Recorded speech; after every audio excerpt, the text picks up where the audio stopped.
Mi chiamo Patrizia Camba, faccio finta di fare la stilista, infatti il mio nickname è stilista per caso, perché nella vita mai avrei pensato di fare questo, però lo faccio con grande soddisfazione per me perché è un mio modo di esprimermi. Quindi faccio vestiti per donne che esistono, non per donne che non esistono, perché quelle non mi piacciono e mi piace vestire le persone come se stessi giocando con le bambole, vederle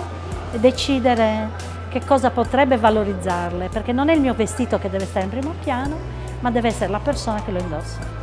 Solo questo è il mio fine. Sono qui perché ritengo che l'iniziativa sia valida. Penso che la Sardegna dovrebbe più che mai impuntare sul turismo sostenibile, compreso quello del golf, che comunque in Sardegna si potrebbe esercitare per 12 mesi l'anno, mentre in altri posti in maniera, come dire, sintetica lo fanno 2-3 mesi l'anno. Qui in Sardegna potremmo permetterci il lusso di ospitare persone per tanto tempo, per tutto l'anno, e quindi dovremmo il più possibile incentivare queste iniziative, dando l'idea che la nostra è un'isola positiva che ha la possibilità di emergere nel mondo senza bisogno di aspettare che gli altri